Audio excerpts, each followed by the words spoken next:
Transformatives, welcome to another episode of the Unpublished podcast. My name is Amy. I'm James. And today we are taking some time to reflect on our journeys. We are going to read old journal entries and just kind of reflect on what this journey has been. It's been quite random. We haven't intentionally chosen any journal entries that we've done, but it might be a good time for us to look at how journaling has served us, how we've changed, how we've evolved. Just thought it could be a cool idea. Yeah, awesome. I'm really excited for it. I don't feel like I'm going to be as interesting as you here.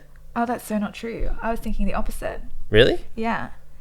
I think your journaling practice is really interesting. And okay.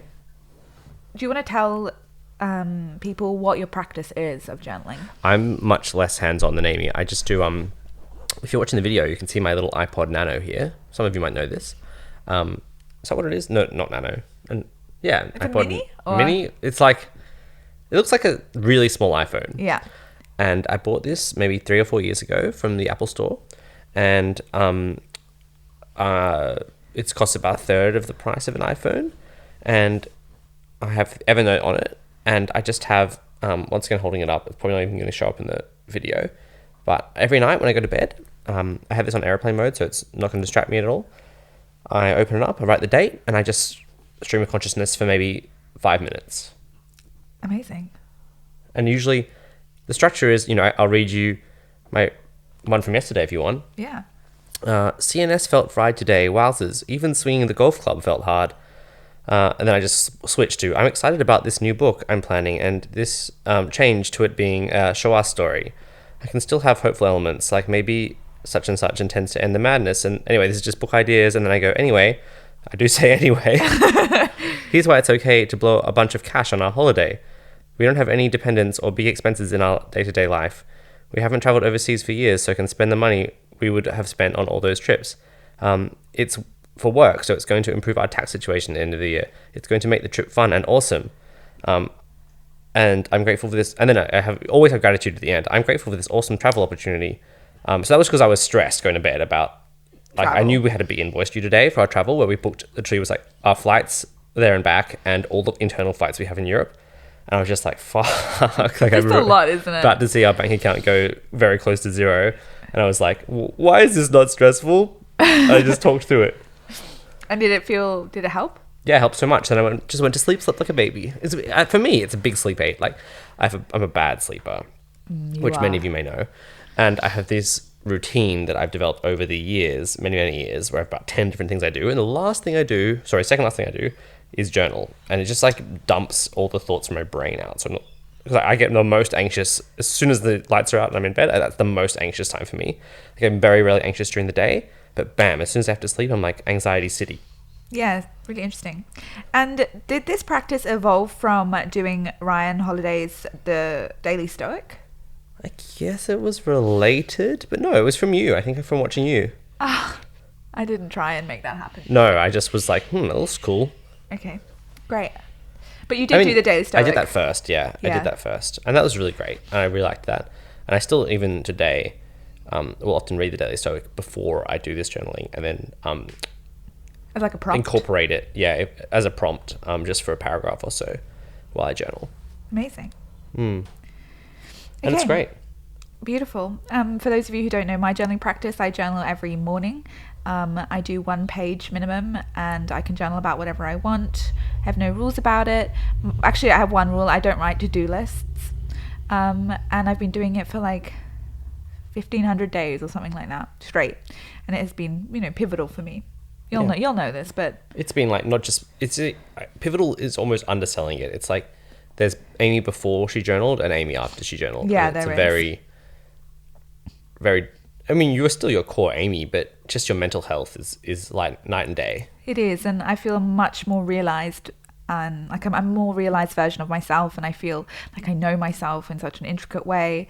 I know how to alchemize my pain and my depression and my anxiety into really fucking magical shit. And I feel like all the beautiful things that we've created over the last few years is in debt to this practice, which allowed me space to heal and allowed me space to like evolve in crazy, wild and magical ways. Yeah, and that's the thing. It's like not just been good for your mental health, I think, and for me too. It's been good for my mental health, but also for goal setting and stuff and realigning. Like I often do a little reflection on the day or where I want my week to go, and that's sort of where, like, I'm not a big person for setting a lot of really concrete goals, but the journal gives me a chance to just reimagine who I want to be for the next week and what sort of things I want to be doing.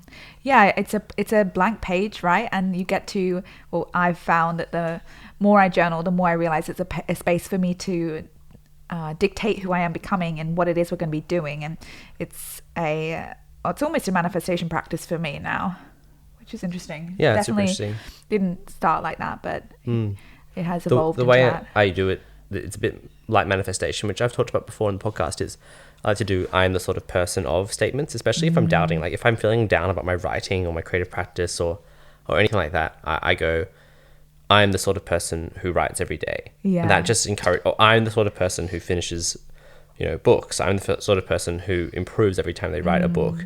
And that just that kind of just seeps into you, right? If you do it enough.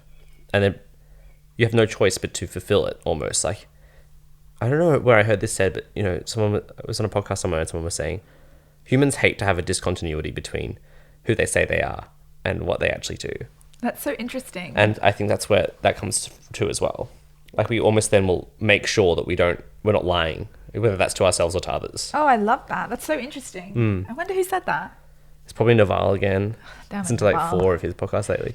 I really like that. And yeah, you're right. Whether you're lying to yourself, I felt that kind of dichotomy at the beginning of my creative journey where I was always saying, you're a piece of shit for wanting to be a creative, you're lazy. But then I was working so hard. There was that kind of like tension between who it was what I was doing and who it was I said I am. So interesting. So interesting. And do you feel like, because you still, when you first started journaling, it was very negative, right? Yeah. And you had to really, when the change started happening was when you brought in that positive voice, which you call the mother. Yeah. And that's what transformed those things it all. aren't true of me. This is what's true of me. Yeah. I still let myself be I can be very negative on the pages. I'm allowed to bitch, I'm allowed to moan, but I always have this other voice, which, as James said, I call it the mothering voice. And she is the gentle, compassionate, she gives me space to bitch, but she always lifts me up into a place of what is true, and how can I serve you, and like how can we take care of ourselves today, how can we leave this negativity behind, how can we make sure that you feel safe. Like she's just this compassionate voice that when I found her on the pages, she's probably why I have been able to transform with journaling so profoundly, because I found a softness and a gentleness that was so foreign to me, because my internal world was so brutal, so cruel, so angry, and I hated myself. And to find such a softness on the pages of my journal allowed me to rewrite the way I spoke to myself. Yeah. Did you want to go back and read something of yours? Do you have a journal entry that you wanted to read? I mean, I don't have a journal entry. I just grabbed the journal on the first. I grabbed the journal that was on top of all my journals. Yeah, right. And I think it's a 2021. Okay, I'll try and find the same day. It's a 28th of July, 2020. Okay. I cannot. I am concerned. I literally just opened this, so I have no idea what it's going to say. Yeah, that's what I felt like about yesterday. I don't even remember what I was journaling about yesterday. Yeah. Should I read it? Yeah, go for it. I've been awake since 5, and I had a bad day of anxiety yesterday, and now I'm just. This is going to be the problem with me. I'm just what? I'm just so sensitive. Shared some actual bullshit this morning on Instagram. I was reintroducing myself, and I feel a shame hangover because I look so stupid, because I'm so tired because of the fucking dog. Oh, Frodo. I am grateful in a small way because I am soft and giving in to my exhaustion. I have an interview this morning, and I just have to get through that, and then I'm giving up. But then comes the issue, because I don't know how to give up. My fucking hips don't want to sit down, god damn it. I need to look at my hips. They're so fucked. I don't want to sit down. So it's like, this is how my journaling goes. Like, it's very stream of consciousness, like very in and out. Whenever I read it out loud, I always feel a little bit like embarrassed because it's just like, it's my internal monologue put down onto the pages. Yeah. as you can see. Where was I? I want to go and get my new lashes done or get some new clothes. I wish I just looked fire every day. Whenever I feel totally shitty, putting energy back into my appearance really helps me. I connect back into my soul, to myself as a witness, to my magic. I recognize the Felix Felicis that runs in my veins. I acknowledge my health. I am vibrant. I work so well. I am so strong. See, this is the voice of the mother. She is reminding me of who I am. So able. So much of me functions so well. I am young. My eyes are bright. My mental health is so much better than it was. My cycle is mine and consistent. I am so healthy. I am fit. I am strong. Yesterday in the sauna felt so good, just dripping with sweat after a workout. I am receiving the benefits of that today. I eat veggies, much less meat and food that delights me. I drink water, feel the power of my lats, and I marvel at my body's ability to get better at things. My immune system is strong as fuck. I am so well. So much good stuff amongst the fire. So much learning and love and magic in the pain. Everything comes back to love. All my pain comes back to my love. I'm so grateful for the love I experience. I move in and I move on. I live my life today fully, even in my exhaustion. Wow, that's really beautiful. Thank you. That was a completely random entry that you just got. How do you feel like you still identify with that person? Yeah, she's obviously moving through something, and I'm trying to think what she could be moving through. I think this is when my anxiety was really starting to kind of come on and pretty strong, and I was really struggling with my body and particularly with sleep. So all that part at the end, that that all those affirmations is me trying to connect back to the reality of how much goodness my body has. Compared to what I was experiencing, and it felt very overwhelming. It felt like my body was just betraying me over and over again, and my mind was betraying me over and over again.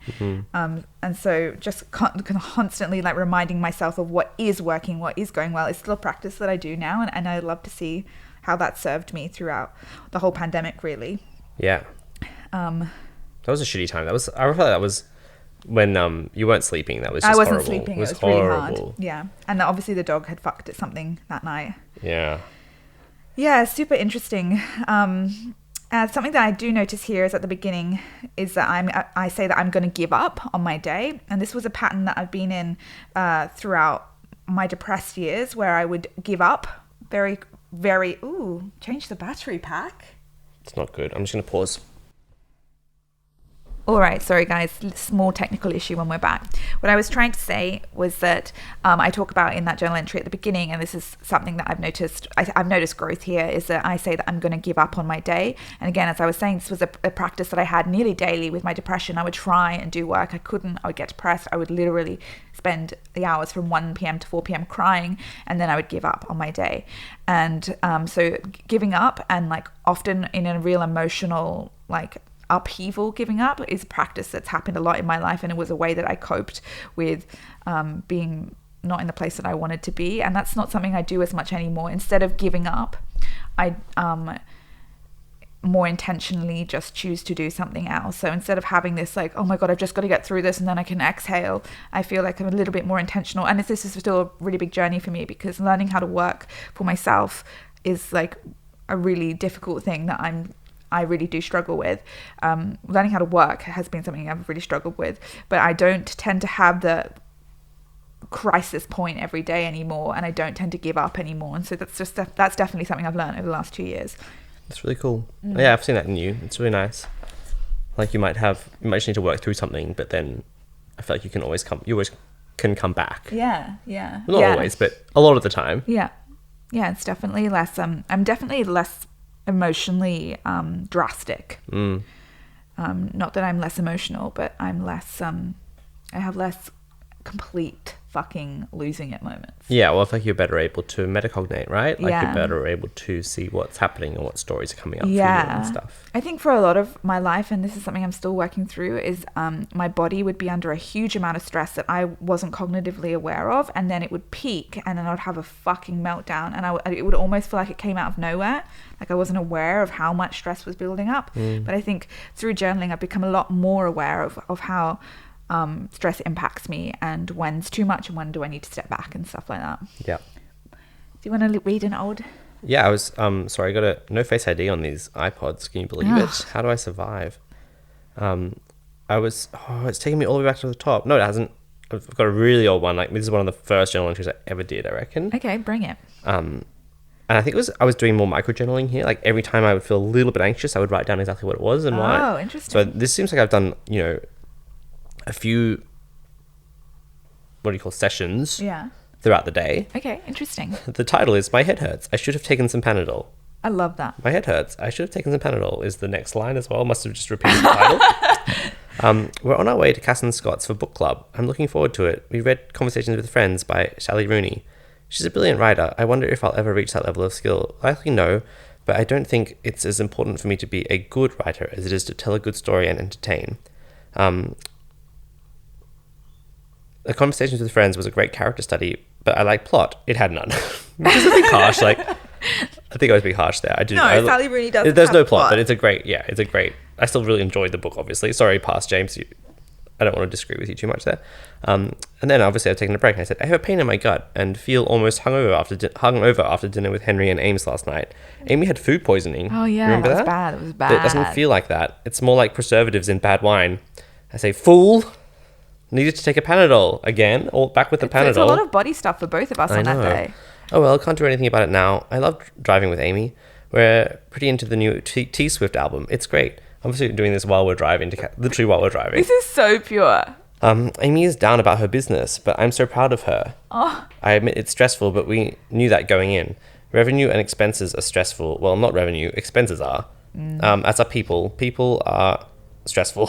Oh well, most of them are probably troubled or going through shit. I forgive them. Maybe something bad happened what could have happened? I don't remember anything. I can't remember. Maybe we were more stressed about like the fickleness of like trying to start a business and get any income. When was this? Beginning of 2020, or like a third of the way through 2020. Weird. Yeah. Oh. And what have I mean, said? that shit does happen. It pops up and you think, it consumes your whole entire world and you don't realize that, you will forget about it in 2 years' time. Obviously we were stressed. Obviously I had really noticed you. I stressed out. Being stressed about it. Could have been like something to do with business coaching or. Don't want to dob anyone in here. Yeah, I don't know. I have no idea. Then I'm back from Cass's. It was great. Love talking to my excellent friends. I feel a bit guilty for not writing enough at the moment. I wonder if all writers feel this. I really believe that I need a high output, but is that true? I don't know. It would maybe help to become a better writer. I think I'm saying maybe it would help if I wrote more to get better. Yeah. Which I suppose equals more opportunities. I wonder if I'd be a good professional writer. Maybe as soon as I found success, I would cut and run because there's a part of me that thinks I'm too lazy, or maybe that I don't deserve to succeed, maybe because of my privilege. I feel a strong desire to reject expectations. Would I do the same thing to my books? The key would be to imagine I don't have a deadline or people wanting things from me. Stay intrinsic. Will I sleep? I always wonder, especially when I'm genuinely tired. I need to remember to let sleep set its agenda. All I can do is put myself there, ready for it. It has to decide to come. Good night. Oh my god, that's so beautiful. I love that you journaled throughout that day. Yeah. So interesting. But I definitely don't do that anymore. No. The closest is that when we were doing the micro journaling to stay off social media. Oh yeah. I would say. But that was more like saying why we weren't going on. And about our headspace at the time. Yeah. Whereas that was obviously, I think maybe when I was first starting, I was trying to really kickstart it and get more into the flow. Yeah, I love that. How do you feel looking back on that version of James? Yeah, it's interesting. I mean, I still have some of those same thoughts. I guess I'm not as concerned about my output writing anymore. Yeah, you trust that process. Yeah. I'm still a little bit concerned about that idea of, if I ever got a book contract, the expectation of the publisher would ruin it. Like, it would make me, like, I don't do well when someone's telling me I have a deadline. Yeah, interesting. I do better when I set my own deadline. And I wonder if that would I just wouldn't write. Yeah. But then I think the whole point of this apprenticeship phase for me is to get used to just the habit of writing. So that no matter what happened, I would still be writing at exactly the same pace. Yeah. And I have to think about this when there's something else that stresses me out is that writers often complain about how tight their turnarounds are. I'm like, I just feel like, I don't know. Well, how did you feel when it came to your your master's? That was an under pressure piece of work. Yeah, and as a result, I think I was a bit faffy about it. You were faffy. But you I got it done early. and you did wonderful. And you had some amazing praise. Yeah. I think it would be okay. I think it's just I'm glad I'm doing this foundation now. Like not Yeah, like yeah. I'm glad I put in the systems and the And practices. there's such strong systems. Yeah, interesting. Beautiful. I love just watching the way, I mean, this is what journaling is. I love watching you talk to yourself, question it. Like, it's just such a great space to, instead of just like having that like constant non-stop narrative in your head where you can't really interject, it's just full going on. Like, you can sit and you can question it, and you questioned yourself a lot in that journal. Like, what is that? Is that true? What is this what I want? Like, I often, and I'm writing an article about it at the moment, like, what is the true gift of journaling? And I was really tossing up between whether I wanted to write about the mothering practice or if I wanted to write about asking the right question. Because I think journaling at its heart is about asking yourself questions and like asking yourself the right questions. And I think that that's like one of the biggest gifts it's given me it's given me the gift of question asking. And I can ask myself really pertinent questions, and I see that in your journaling there too. Yeah. I'm just laughing at the camera feed because it looks like you're like 3 inches taller than me. Well, I am. I was like, finally, Amy gets her wish of being taller than me. You know what? I don't know. Maybe I've told this story before, but when we first started dating, Amy thought we were the same height. We were. I'm like 4 inches taller than you. I just don't. Obviously, I mean, it's great. You have a lot of confidence. I just feel like I was looking at you eye to eye. I mean, yeah. So that means we're the same height. Because my eyes are pointing down and your eyes are pointing up. Eye to eye. Eye to eye. That's what it is. That's really what Frodo used to think. He's like, yeah, I'm looking them in the eye. I'm as big as them. Yeah, he thought he was bigger than us. Interesting. It's so interesting reflecting back. Not everyone likes to go over their old journals, and which is really valid. And if it's not something that you think will serve you, definitely have a strong boundary there. I didn't for like maybe 2 years. I now feel comfortable doing it. Yeah, I think it can be, if you're in the right space, a beautiful practice to just kind of look back and see the ways in which you've grown, and also the ways in which you have got yourself to the place you are today. Like, I look back at that version of myself in my journal there, and I think the way that I spoke to myself, especially at that ending, you know, excuse me guys, you know, COVID just left me with so much fucking phlegm. I know, it's great. I felt the same way until maybe 2 days ago. Excuse me. Or even when I was trying to read to you last night, and I just couldn't, because I don't have any phlegm right now, but I bet as soon as I started to do something like read to you, I would have phlegm everywhere. Reading that journal, the last part of it, like that voice, that mothering voice, that nurturing voice, that voice that just says you are so strong, you are so powerful, you're so capable. She's the voice that got me where I am right now, and I'm indebted to that past version of myself. I am indebted to the person that wrote those words on those pages. So it's nice to go back and visit her and thank her for getting me to where I am. I just want to briefly mention how short my journaling entries can be. Yeah, and I know you don't really do this, Ames, but for me sometimes, like, I'm looking at this one from the 30th of September last year, and it just says, I've enjoyed my days lately, well balanced, good mood. I've actually been able to reflect back on my writing journey and feel proud.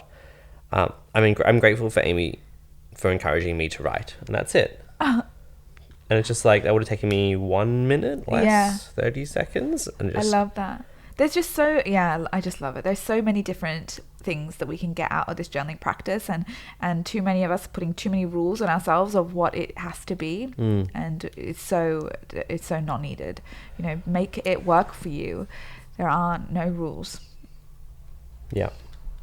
So don't be too mean to yourself without recovering. The one big thing that I always get is I feel like shit after I journal. That's one of the biggest complaints that I get. And obviously in my courses, and also in my free offering of the compendium, we look at how we can make sure that you're not leaving the pages feeling worse than when you started. There is nothing wrong with bitching, and there's nothing wrong with sitting in your grief and sitting in your sadness, but we do need ways to make sure that we feel loved and held and soft, not hard, when we leave the pages. Yeah. And I teach that a lot. But finding this mothering voice it's been a really big part of it for me. How do you make sure that you don't feel like shit? The gratitude? Yeah, I always end on gratitude every single time. And it can annoy me sometimes, but it is always worth doing. Yeah, you need a way to catch yourself at the end. And to me, it's more than the ending. Like, it needs to kind of take up more space. It's baked in though. Like, the reason I'm journaling is to deal with any anxiety and stress I have in my day. So if it's there, you know, the big danger for me is I don't bitch, and I'm like, oh no, I don't want to touch that, and I can see it there on the edge. I'm like, oh, I'm anxious about that thing. Oh, no, don't worry. Don't Yeah, you don't wanna journal talk about it. about Don't it? journal about it because then So I'll have to actually interesting. confront it. But then as soon as I actually do, I always think of it. I always end up talking myself into a better headspace. Oh my god, having things out in the light is just like such a fucking relief, and not wanting to address things on the pages. As soon as you feel that resistance, it's time. Just put it down, and then even if you just write it down and be like, I don't want to talk about it anymore, but this is something that we need to look at in the future. Just letting it be aired out. There's nothing worse. Like shame thrives in the dark, and anxiety thrives in the dark. Like we need to be able to express ourselves. Again, like that's something that journaling gives us. Have you ever tried voice note journaling? I don't think so. Yeah, I've heard a few people who do that. It's interesting. Have you? Yeah, sometimes. Yeah. Like I've done it on walks. Well, sometimes it's often what I do for book ideas. Yeah. Audio notes is a very valid way. You want me to stop clicking? Yeah, this? because I can hear it on the mic. Sorry. That's a AirPod packet being opened and closed for anyone. Guess that sound. What's that thing? What's that competition called? Guess that sound. Yeah, it's got a catchy name, I feel, but I've ruined it already. Okay, my darlings. How long was that? Are we good? I don't know. Like, we can keep going if you want, but I could talk about journaling for literally hours and hours. I wanted to do some public service announcements / Oh yeah. Well, by the time we get this, you'll be able to, if you're a European. Yeah. I mean, if you're anyone in the world, you can always travel to see us. You'll be able to book an appointment with us or with Amy. James can come too if you I can want. come if you want me to be there. I can totally be there. A coaching session in London, Berlin, Stockholm, or Copenhagen. And that's it. That's it. That's those 4 cities. Yeah, We'll be in each of them for a week, and we'll have 5 days of coaching available. We're only doing 1 session per day. That can be from 90 minutes to 3 hours. To you can book if you like. If you want us the whole day, you can book us for the whole day. So you can just hang out and do whatever you want. It's your day. Plan. Look at your business. Look at how next year is going to be spent for you. We can grab dinner. We can just literally have a day filled with creating. And we can do similarly if you book a 90-minute or a 3-hour session. And also just delight in your creative world. Sorry for trying to interrupt you there. I was sure you were finished. That's okay, James. If it's all a bit expensive for you, you can book with a friend. Yes. Just book the single, and you can pay a 50% deposit. You don't have to book the whole thing now. Just book as a single, and then just email us afterwards and say, by the way, my friend is coming. Yeah. Or my 2 friends are coming, and that's totally fine. Yeah, it's totally fine. And we can either come to you, or you can come and meet us at the hotel. We can go for a walk. We can go to a cafe. It's totally up to you, whatever you like. Yeah. It's basically a little date, a creative date, where I get to witness you as a creative and hear about what you're doing and support you in what you're doing. I'm really excited. I'm also excited to be in your countries. Yeah. It's going to be fun. Yep. And if anyone has an idea of how we could do a live recording for the Unpublished podcast in one of these places, just let us know. That could be really awesome too. That could be really awesome. We're probably going to be bringing one of our mics with us. Yeah. I would say. So we'll try and keep the podcast up. And yeah. And the only other thing was I'm just going to plug my newsletter again. Really enjoying writing it. Nice. Kind of like last week's wasn't particularly relevant to the podcast we just did. But I'm really enjoying it. I'm enjoying talking to you guys. And I'm enjoying hearing from you. Beautiful. So I feel like sharing one more, but maybe I'll just wait. Sure, why don't you? Yeah? Yeah. I shared on my stories that we're sharing it from our journal, and so many people were like, oh yes, I always want to read people's journals. Okay, cool, go for it. But I don't know, I'm just like, I haven't read any of these. What about today's? Oh, I don't know where my other journal is. Oh, okay, cool. What's the what about my birthday? Yeah, your birthday? I just saw your birthday. Did you? Okay, we'll finish. Probably going to be grumpy. I'm always a grump on my birthday. Little cunt on your birthday. I'm a bad birthday. You're like literally the worst version of yourself every birthday. Incidentally, it's possible to book a session with Amy on my birthday. So maybe you should do that, and I'll leave if we go somewhere else. Yeah, you don't want him around. Okay, 12th of August, 2020. There's a love heart and a little balloon. That's so cute. Before you're a douche about it. Oh my It's gosh, the morning, so you haven't been. No, but you haven't been a douche yet. You don't want to read 13th of August. Yeah. Because I'm probably really mean to you. I saw at the top Jimmy. I had a good night with Jimmy. I don't know what we did. Was it COVID? Maybe it was middle of COVID. I don't know. Today I focus on nose breathing. This was during our nose breathing phase. We're still Which into we're still nose in. breathing. We're still very conscious of the nose breathing. My choice of thoughts, my energy, my choice of worries. No idea what that means. I choose to trust, even though right now I feel untrusting. I'm being served a lot of lessons at the moment, and I am listening. My cares and priorities about Instagram and sales, I understand. I see you. It's not bad, but I can also see it's not an expression of my higher self. I wish to reprioritize. I feel frustrated because I want to feel momentum, but it feels like I must be breaking my neck to make it. My next level up will not come in this way. I feel strongly that my ascension is done radically, slow as fuck, resting. How will this be done? The change is already happening now. Over the last few days, I've been wondering if this anxiety is actually burnout. Well, it's anxiety, but if it's from exhaustion again. I'm not sleeping well. I'm so exhausted. I'm stressed, I think. It comes down to the fact that I actually really don't know when I'm working hard. When does my energy leave me? I don't know. My success comes with ease. My success comes with ease. And by success, I mean creative connection, opportunity to make, delight, money, magic. My success comes with gratitude for the now. I know that I have always known that. I wish I knew how to get energy in. I'm never really... Nope, no idea what that word is. I'm never really sure what it is. I guess feeling safe and taken care of gives me energy. Having my choices taken away from me gives me energy, which is weird. But I think consistently making choices is something that really exhausts me.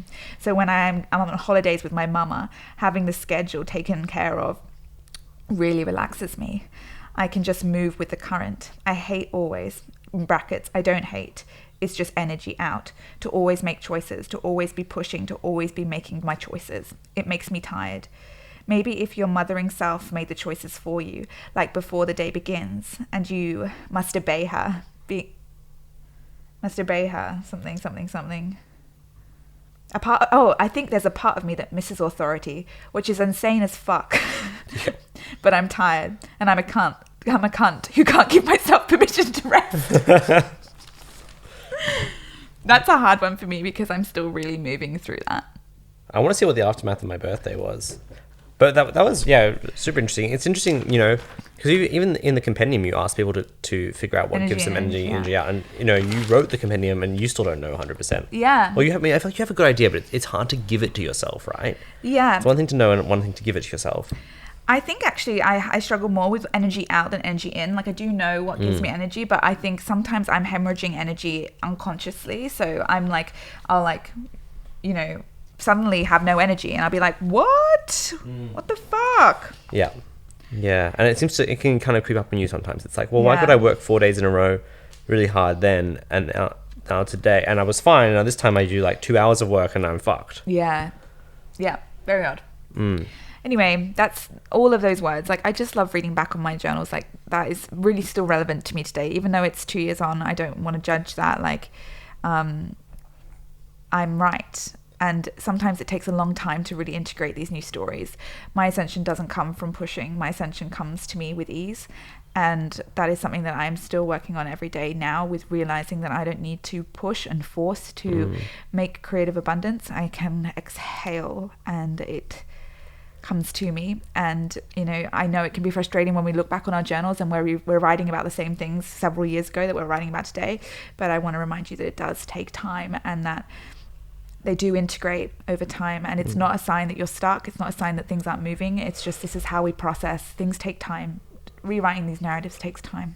Yeah, and I think that idea of you needing to level up to be successful is something that you're still struggling with now a little bit. Like the idea that you have to, there's going to be some kind of moment where suddenly you get, like a moment where you're sudden, it's like an award is given to you and you're like, you have leveled up. Yeah, it's not like that. No. Yeah, and understanding that the ascension is always. Also, on my birthday, you weren't like, make sure that you... No, it was all about me. Are really nice to James today. Well, I did draw you a balloon. That's true. Honestly, like I'm skimming the day after. Maybe I wasn't a dick that day. I don't think you were a dick that day.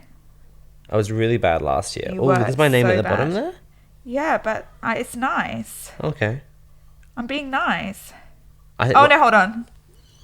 Oh no, what is it?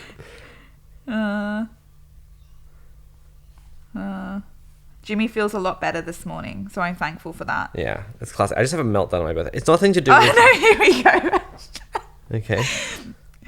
Yesterday was up and down. Shit. Jimmy had a real spell of his old stories, and it was extra sad because it was his birthday, and it absorbed a lot of that, and I absorbed a lot of that energy, and I felt really quite hopeless and dark. But Jimmy feels a lot better this morning, so I'm thankful for that. Yeah. I think what happens on my birthday is that, like, there's all this expectation to have fun, and then I'm like, and it just freaks me out. Expectation is really interesting. There's a lot of good questions around expectation and how we deal with it. I'm bad with expectation too. I've been speaking about that a lot with the high expectations recently and like managing my expectations. And creatives do that a lot. Oh my God, we could just sit and chat here with you forever. Yeah. If I could skip my birthday but get the presents, I would. Well, we can do that if you want. Well, we can. Everyone knows my birthday is, and I have to explain to everyone. You hate your birthday. I think maybe there's some work to be done there, James. Maybe you should journal on it. Yeah, I guess just like keeping it low key or something. I don't know. I don't know, people. All right, my babies. It's been great to chat. It's been great to chat. It's felt very relaxing. I really love doing it on the couch. So much better. I started this with that rock in my stomach. Yeah. Like I felt really ill, and I just relaxing on the couch. I feel way better. So glad. Okay, babies, we'll finally say goodbye. Okay. Would love to see you in Europe. Would love to. If you have any questions, send it through. Oh, also, we're going to do a Q&A soon. If you have any Q&A questions, always feel free to pop them through to Jamesy. Yeah, support@amywhitney.com. Or the Unpublished Podcast Instagram. Yes. Cool. Okay, let's hang up. Okay, bye. Bye.